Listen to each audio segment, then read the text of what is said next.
As political parties hit the final week of the campaign, National leader Judith Collins isn't backing down on her wealth tax attack on Labor.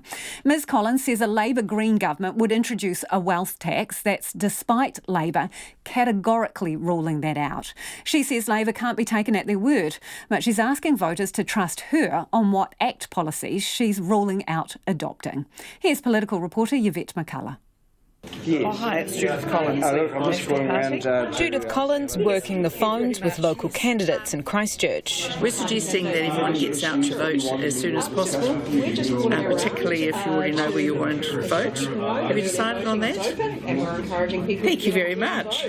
She was sticking to her attack line today that Labor can't be trusted when it says a wealth tax is categorically off the cards. I don't believe for a moment that these guys aren't going to come after everyone's money, come after New Zealanders' money that's been hard worked for, and they want to take it off them. Ms Collins told reporters that if she's at the negotiating table with ACT, things like a flat tax and cuts to benefits won't be on National's cards. You have your tax policy, ACT's tax policy is off the table. That's basically what Jacinda Ardern is saying with regards to the Greens. But you can believe me. So it's a trust game then, is it? No, it's like this. I'm not someone who takes the chocolate biscuits to the bargaining table to show subservience. Labor leader Jacinda Ardern says it's frustrating National is continuing to campaign on misinformation. My view is that they should be courageous enough to debate real issues and fact, not fiction. Jacinda Ardern was campaigning in Hamilton today, meeting supporters at the Hamilton Gardens. Today, can we just make sure that the Prime Minister heard a warm Waikato welcome located here in Hamilton?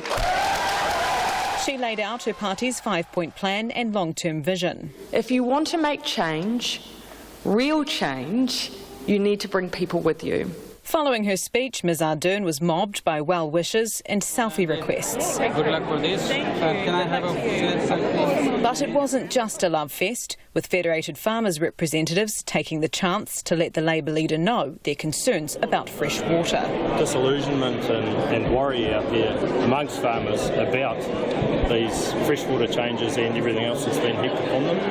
It's not so much what's in it; it's the time frames for it, and we're sort of. Some of them are quite long. Some of them are quite short too. Yeah. One of those farmers, Ben Moore, told me afterwards Ms Ardern gave a typical politician's response. I mean, yeah, she's very empathetic, shows a degree of understanding, but I think actually you've got to get out there on the ground without some camera crews behind you and go and sit around the table with some farmers and go and actually talk to them what they're going through at the moment. Mr Moore isn't feeling very optimistic there'll be movement on the timeframes on freshwater reform. So we've set those standards. We now have a group, including representatives from the farming community, supporting us with implementation, making sure that we get it right in the rollout. Later in the afternoon, Ms Ardern pulled a big crowd with an absolute crush of people wanting selfies with her at the base mall. We're not going to get you trodden on.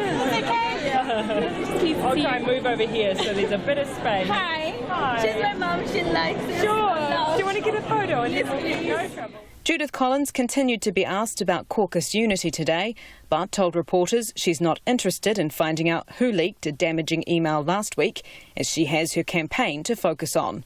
In Hamilton for Checkpoint, Yvette McCullough.